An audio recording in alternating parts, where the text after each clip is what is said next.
Enzo Recto, kalaban ang katiwalian at kasinungalingan, kakampi sa katotohanan at kabutihan. Okay. Mga kabunyog, mga kababayan, pag-usapan natin tong mainit na balita. Actually, kaninang madaling araw ko pa to nakikitang balita na to. Ha? Kanina ko pa to nakikitang balita na to. Mainit na balita ito, mga kabunyog. Itong tungkol sa pagkakaaresto sa isang entrapment operation, itong founder ng PGMN. PGMN. Ang PGMN, isang media network ito. Online media network. Peanut Gallery Media Network.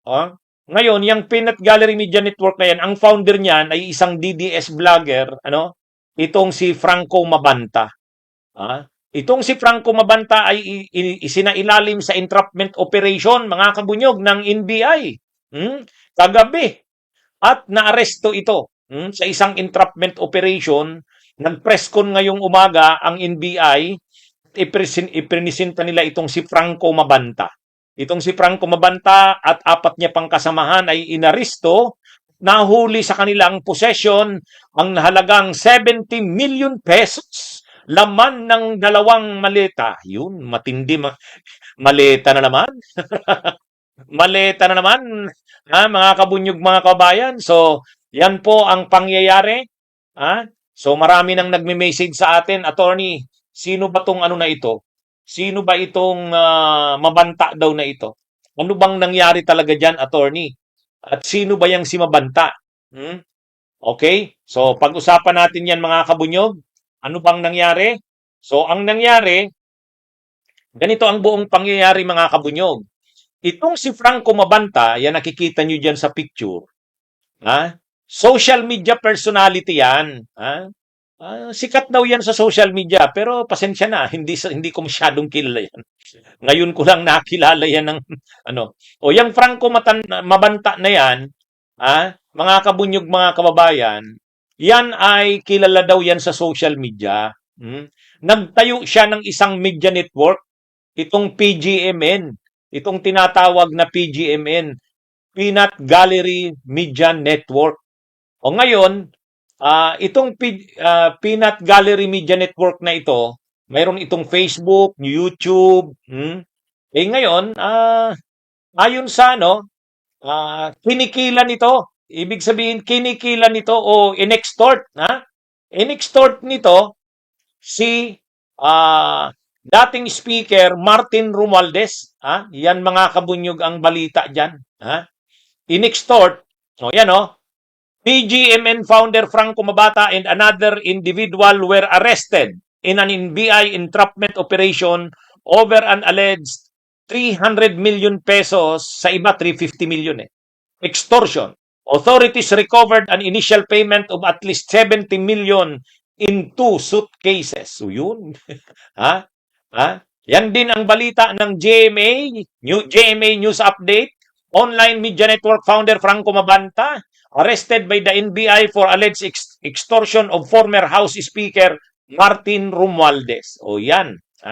Yan, mga kabunyog, ang balita. Ayan. Kaya ano ito? Yan yung mainit na balita ngayon. Yan yung pera, Yan, Inintrap. Yan, mga kabunyog. So, ano bang nangyari? Di ba mainit kasi si dating Speaker Martin Romualdez? Mainit sa issue nitong flood control. Mainit sa issue ng flood control. Itong ito daw si Mabanta, Franco Mabanta, ay mayroon daw siyang hawak na sensitive video. At ito daw ay matinding video daw ito ang hawak ni Mabanta. Sabi ni Mabanta, ito daw ay matinding video na makikita talaga na involved sa anomalya sa flood control si dating speaker Martin Romualdez. O ngayon, binantaan niya, tinakot si Martin Romualdez na ilalabas ang nasabing video kung hindi siya bibigyan ng pera. Kaya naging extortion, mga kabunyog. Ha? Extortion. Ngayon, ang hinihingi kay Romualdez, 350 million pesos umano. Sa iba, sabi 300, pero sa iba, 350 million. Ha? 350 million daw ang hinihingi. Kung hindi, ilalabas daw yung first part ng nasabing video. Ha? Yun yung pananakot kay Romualdez. Di umano, ha? Base sa kwento. Ha? So, ang binigay daw na deadline ay March 5. Ay May 5 pala. So kahapon. So ngayon, mukhang ang ginawa kahapon, nagbigay muna daw ng partial na 70 million. So ang kahapon ay partial payment. Ang napagkasunduan ay 350 million, pero kahapon ang dahil ang warning nga, ang deadline ay kahapon. Kapag hindi pa daw nagbigay, by May 5, ilalabas na yung first part ng nasabing video.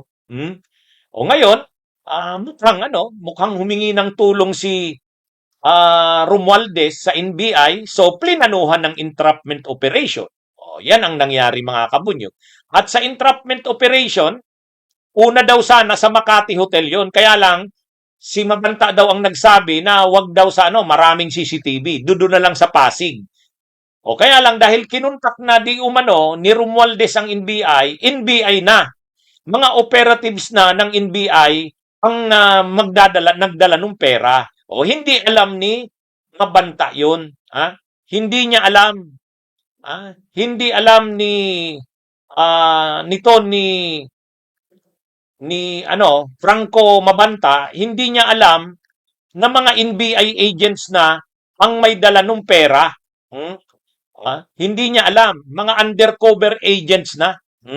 Kaya ngayon, mga kabunyog, mga kabayan, itong si Mabanta, nagtiwala siya na mga tao nga ni Romualdez yung may dala. Siyempre si Romualdez daw, kung si Romualdez humingi na ng tulong sa NBI. So ang NBI nagplano na ng entrapment operation at doon na nga isinagawa sa Pasig.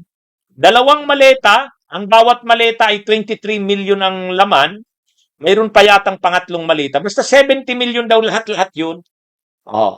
Tapos, actually, may plinay na video kumakalat. Kumakalat yung video.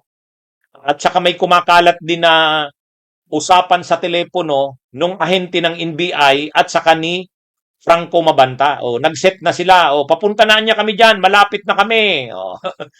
Sige po, naghihintay na po ang tao ko. Naka-face mask po siya. Yan. Ganon. Talagang tiwalang-tiwala si Franco Mabanta. Mga kabunyog, mga kababayan. Siya? Tiwalang-tiwala. Pagdating niya dun sa Pasig, mga NBI na pala yun. Yan na. Nahuli na siya. Caught in the act sa isang entrapment operation. Yan. Actually, yung nakikita nyo dyan sa picture, yan yung actual na pag-entrap. Kaya, 350 million ang na-extortion, pero ang pauna munang binigay ay 70 million. Doon siya nahuli sa 70 million. At ngayong umaga, nag-press ko na ang NBI, mga kabunyog. Present na yan si Mabanta, kasama yung 4 pa. 4 pang iba. Nagsama talaga ng katulong itong si Mabanta kasi hindi niya kayang bitbitin yung mga maleta. So yan, mga kabunyog, ang nangyari. Entrapment operation. Bunyog, bunyog, halikan na kasama ka. Bunyog, kapag buklod ay may pag-asa. Luzon, Visayas, Mindanao, isa ang pananaw. Sa bagong Pilipinas ang bunyog isisigaw.